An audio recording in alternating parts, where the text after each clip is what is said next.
Serious, Redditors that have adopted unadoptable animals, what's their story? And yours?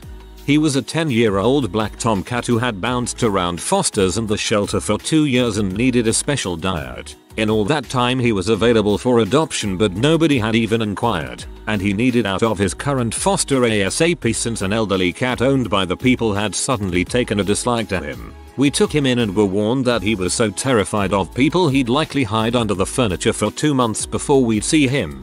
This seemed to be right on the money, since the moment his crate was opened he zoomed under the bed and stayed there for the rest of the day and into the night. We left food and water under there and a litter tray in the corner, but there was no coaxing him out for love nor money, so we'd have to sleep with the terrified cat under us. Then came 3 AM, when he decided to sit on my face and demand petting. The little guy would never have to go back to the shelter again. Cat tax. Pay up. LOL. Our humane society had a bonded pair of beagles who had to be adopted together. They were there for 7 months because no one wanted to at once. My husband volunteered at the shelter. I had finally convinced him we should get a dog when he turned around and convinced me we should get 2. There's hardly any room for me in the bed at night now. That was a power play, and you lost. You were supposed to counter by suggesting you adopt the whole shelter. I love butthole cats. Our orange fluff was at the shelter for 6 years and was adopted out and returned no less than 4 times. We've had him a full year plus now and he's just the most precious creature. An absolute heck cat, yes, but also sweet and super adorable. His most recent habit is sleeping under the covers with his head stuck out like a human. Freaking cute. Me and my family fostered dogs 9 times and the last one we ended up adopting after half a day. We suspect she was abused verbally and physically. She was so extremely scared of men for probably 2 years. I think we have had her for a little over 2 years and she's not that scared anymore. Being around my dad and brother was bad. She eventually loved and adored my dad quickly though, but any quick sudden movements and noises scared the bejesus out of her. My dad has a friend who is 6'7" I think, and she was scared out of her mind when she met him, but she loves him now. She's such a cutie and she is so playful and adorable. Dog taxes required. When I was a kid I took a pet rat from a friend whose mom didn't want it in their house anymore. A lot of people hate rats, but he was an awesome pet. They're smart and friendly and surprisingly trainable. I was a weird lonely kid back then and he got me through a rough time. I still miss the little dude. RIP. Amelia had been in the shelter for close to 6 months. Reason being she was a very large female dog and was very shy and unaffectionate. She saw me and walked into my arms for a hug. I've never seen a dog hug someone before. She didn't change much, still anxious and shy, but she adores my mom and me. Every time I visit home to see her, she still insists on sleeping right next to me. She's spoiled rotten. I never wanted a puppy. When I made my argument to my folks for getting a dog, I insisted we visit the shelter to find an older dog who needed the home more. I can't imagine buying a puppy. I'm always going to be an adopter. Through luck and choice, we've pretty much only ever had borderline unadoptable dogs. Borderline because we are the suckers who fall in love with them. My childhood dog set the tradition, a shepherd mix riddled with BBs, terrified of men, and with a ferocious demeanor that made most shelter visitors wary of even passing his kennel. We'd found a criminal hiding in our basement a week or 2 prior, and my dad worked 24-hour shifts, so off we went to get a dog. When I, as a wayfish and bossy 4-year-old, approached his cage and told him to sit, he did. He stopped barking, calmed down and sat. He had training, and I was about the least intimidating human he'd seen in a long time. After a while of me chatting at him in the way only an excited little kid can, he lay down and got comfy, then started scooching closer and closer to the chain link until I could scratch him. Mum signed the papers and he came home with us that day. That dog, he came home and said thanks by eating my bedroom door. He wouldn't let my dad down the hall into my room for months. He wouldn't eat if anyone could see him. Couldn't go on walks in the daytime because men are people who exist. Then I got hurt. Fell out of a tree and knocked the wind out of myself. Dad rushed over and carried me inside. What a crisis for the dog. His human was hurt, and the big scary man was holding her, but helping, and the only way to console tiny human was to set aside the fear and approach. And so he did, because Tears needed to be licked and goddammit he was just the dog for the job. My dad was so excited that the dog warmed up to him even that little bit, that later that day, he dropped a cheeseburger and didn't even notice. And the next day, he must have still been excited because he dropped a little steak. And so it began. The dog started trusting, started accepting food when people were in the room, so long as you didn't look, started joining in on family cuddles, and by the end of his time with us, that dog was sleeping with his head on my dad's pillow, snoring right in his face, letting me feed him with a fork, and the only person he truly hated was the neighbor who loved shooting out in the back swamp. But I would too if my only experience with guns was a hip full of pellets. This was beautiful.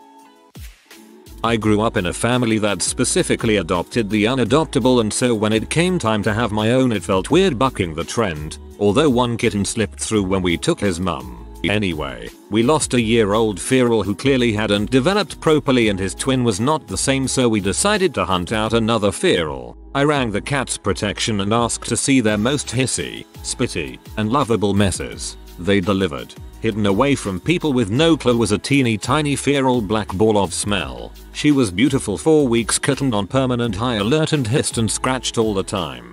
Had to be on isolation because she's viciously attacked others, which was mental because she was tiny. I know it sounds insane, but we took the leap and brought her home a week later. They insisted that she would never ever be a domestic cat. First few days she would charge at the older cats like a rocket when we tried to integrate and she wouldn't let us touch her. She had masses of long black fur and it was only a matter of time before it matted beyond repair. So, I whacked on the oven gloves, put on my thickest dressing gown with a second to hold her in and set up the combs. Managed to grab her and pin her down. I thought she was going to take my eye out at one point. Flipped her into the dressing gown and forcible combed her. She just instantly switched to her purring, nursing, dribbling mess or adorable, completely relaxed, even rolled over to let me get her tummy. It was insane. I've had cats hide for literal years before they become normalish, but this thing, I just don't think anyone had ever even tried. And if I hadn't called, she would have been kept away from everyone because no one had the time to try to brush her, and that was all she needed. It's been just over a year and her and the twin are best buds and play all day. When people come over she hides under the bed and only trusts me and my FH, but my god, once the comb is out, she's there.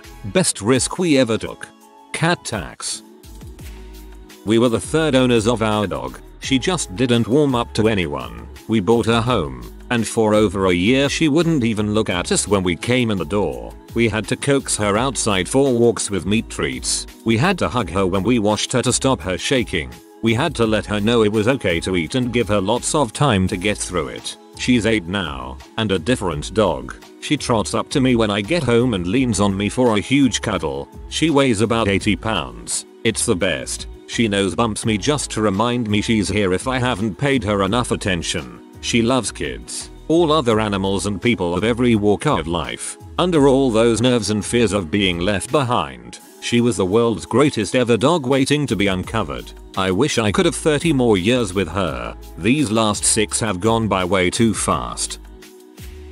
I am a reptile, amphibian, fish, arachnid guy, so when I say I had no idea what I got myself into, I mean it. Anyway, a friend of mine called me asking to borrow my truck. When I showed up I was faced with a 7-year-old buckskin horse that my friend had found on a recently abandoned farm and had received the go-ahead to take her in. This poor girl had been mistreated since day one. Her hooves were severely cracked, broken, and misshapen.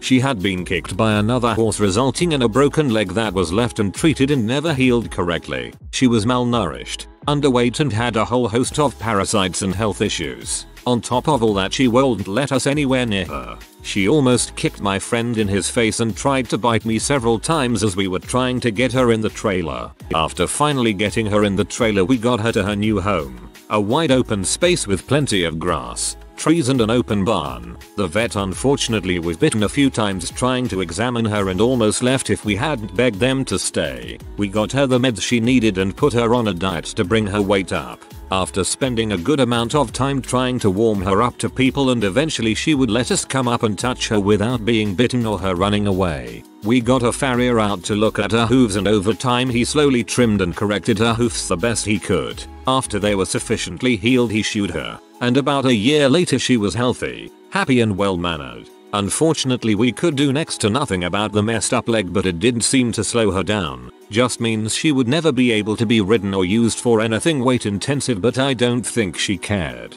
She now spends her days running around on a farm. All of this started because my friend heard that she was gonna be put down due to her state of being at the time. My grandmother had a cat when I was growing up that terrified everybody. It was a demon. It was an alley city cat that my aunt randomly found in the CBD one day and somehow managed to bring it home. It was a gorgeous white cat with blue eyes. No scars or anything. It was that good a fighter.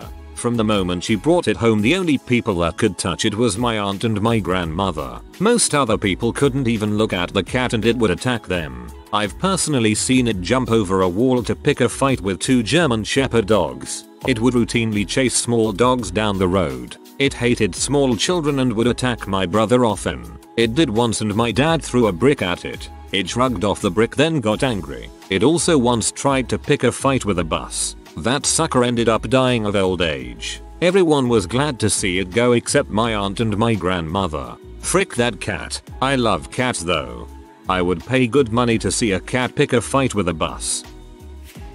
I went in to adopt a kitten I had seen online. I ended up getting her and her brother as he was the only one in the litter who hadn't been adopted. He was super friendly and sweet right away, and she was more hesitant. The first night I had her, she crawled up in the middle of the night and slept with her face on my face. The shelter had asked me to follow up in a few weeks, and so I updated them and said she was great, and they told me they had been worried because she was not a friendly kitten at all.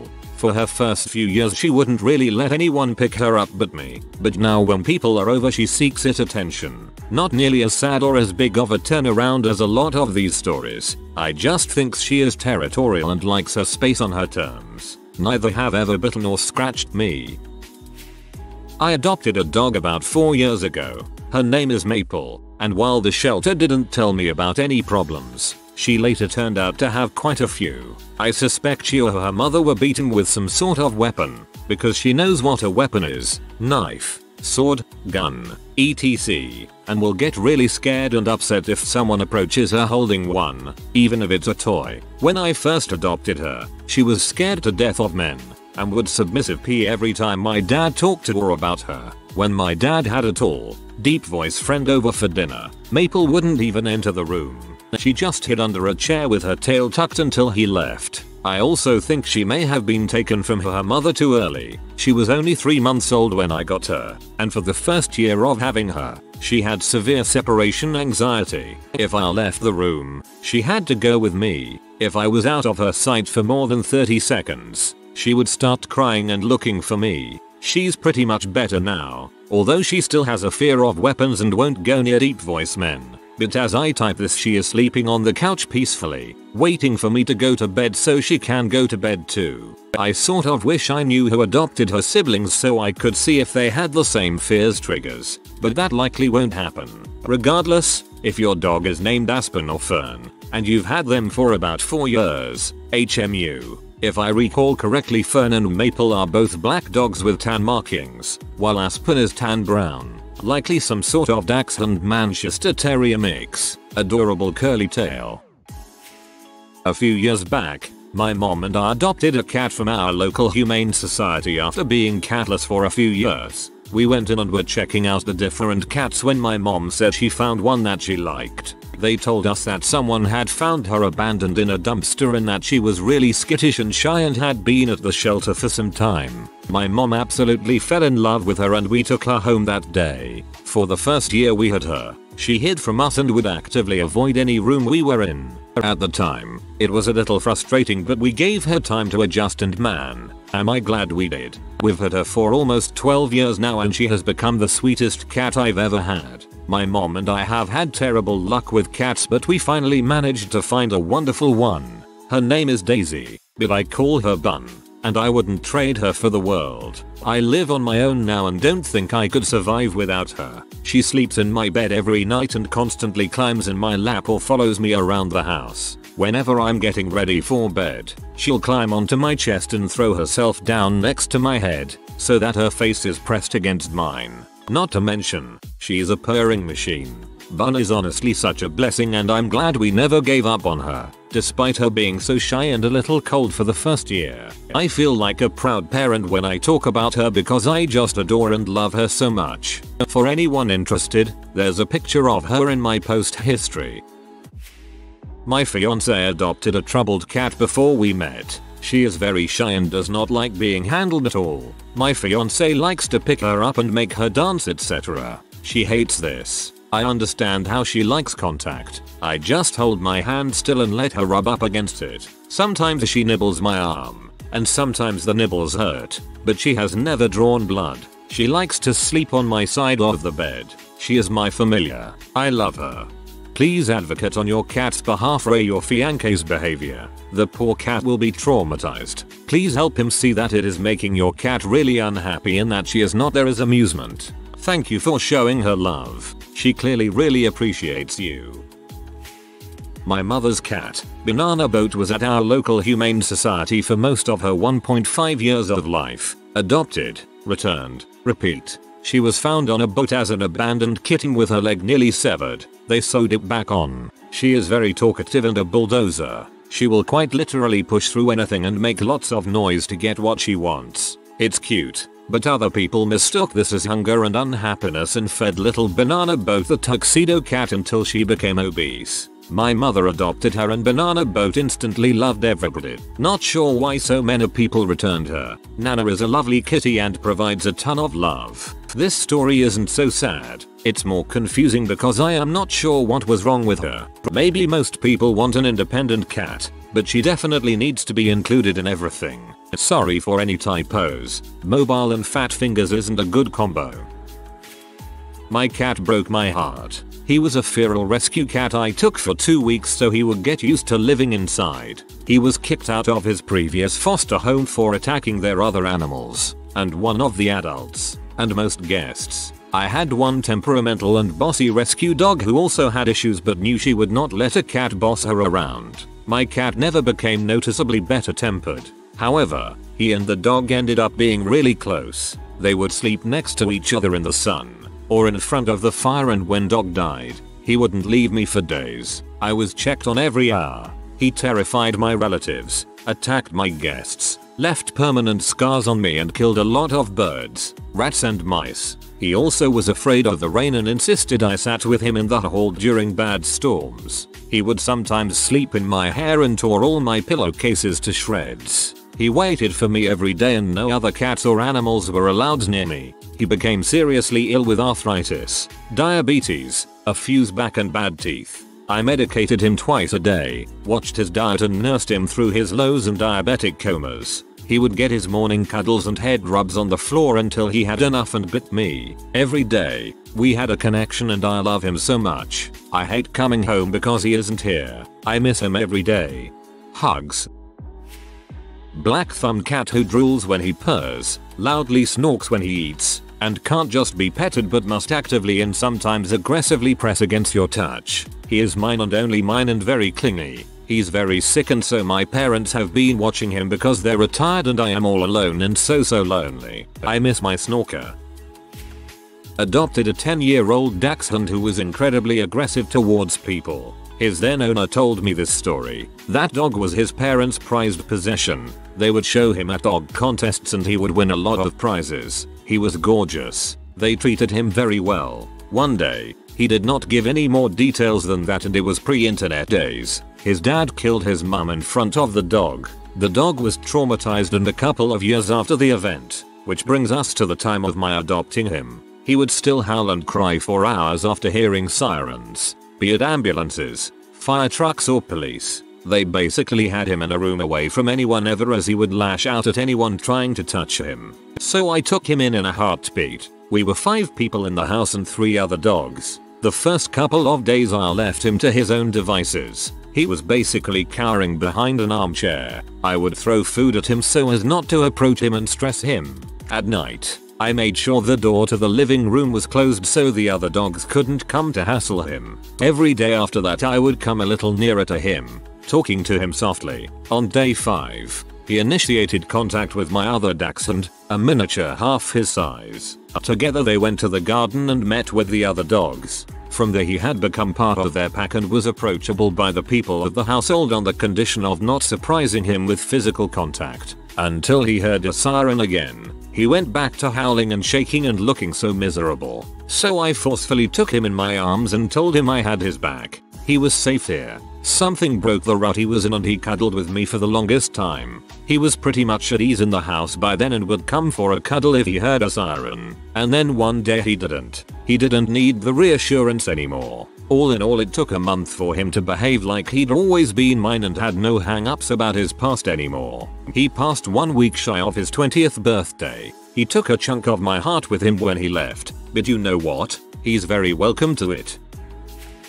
Got a street dog one time as a kid. When my mom first brought it home it had no fur and was basically just skin and bones. She was obviously abused because if you touched her she would turn around and attack to defend herself. After about a year she was looking healthy, however, she had bad seizures and there was little we could do to help her. After about 2 years the vet thought the best idea was to put her down as she was having a seizure every day at least. Mine's not quite as lost cause as some of the other stories here, but my cat Lychee was generally considered a forever shelter cat. She didn't get along with the other cats, would bite and claw at people who tried to pet her, and was very vocal. I was in my first apartment after college and I knew I needed a pet. When I first saw her and read her background card, I felt sad for her. She had been found in the nearby city, obviously had been on the streets for a while, but was also obviously not a feral cat. I'm a bleeding heart and have a severe soft spot for animals that no one else wants. I started petting her in the crate and she began chewing on my fingers. Not too aggressive, but I could see why some people would be scared away because of it. In any case, I decided she would be mine and I immediately adopted her, after a short period verifying my background. When I went to show the woman which cat I wanted, her response was, "You want that one." She was something of a salty cat, likes to pick fights, thinks biting is a way to show affection, likes to roll around in her own litter, but she's also a mush now, loves to sleep with me, specifically on top of me, which I've discovered I quite enjoy. She still bites as a sign of affection, and she has a number of quirks. I describe her to others as having autism, because she doesn't seem to understand normal socialization, but I love her. My mum fell in love with a year-old tortoiseshell kitty at the shelter. She was marked as not good for families with young children or other pets and demonstrated this marker when she was introduced to my brothers. She had clearly been abused. She was skittish and was just terrified of people and other cats. Mum adopted her anyway. Her first act at our house was to climb in the air vent in the side of the deep freezer and hide up in the motor, only coming out to eat and pee when no one was around. Both times the new kitten came home she was caught in a weird state of terrified and wanting to care for the baby. Eventually after a few months she would get used to the new cat and stop attacking them. She's about 10 now, and she's mellowed out in her older years. She now tolerates my kids, she's really cuddly and affectionate, and she clearly loves the other cats in the house. Hardly the same scared creature that mum brought home all those years ago. 20 or so years ago my dad and I went to the local kill shelter to adopt a pit bull puppy he'd heard about. Turns out she's 10 years old, not 10 months, and not good with kids, poor thing. So we're still looking. Dogs are all going nuts and it seems we aren't getting a dog. Then a scraggly pup calmly walks up to the fence, puts up his paw and makes a low ooh-ooing sound at us. Looked like a husky chow mix. Red body with a grey face, legs and the tuft of his tail. Half starved, hair a mess, covered in ticks. Staff explains he's a good dog but wouldn't interact with potential owners. He'd been homeless and was wary that they were putting him down tomorrow and if we wouldn't at least take it out of the yard and get to know him. We took him home and within 48 hours he accepted us. Turns out he was chow wolf and our old vet refused to treat him, so we found a new vet. He doubled in size and was our little destroyer of worlds. Named him Reggie cause he's red and grey, ate anything that wandered into the yard, tore up burglars twice and was the most loyal butthole. Never managed to get him 100% trained. He was always a bit wild. He liked our next door neighbor more than us. Often had to be drug out of the dog park.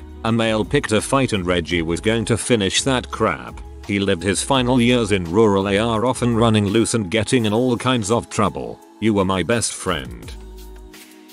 If you are new to the channel, you can subscribe. I publish new videos every day. Until then, check another video.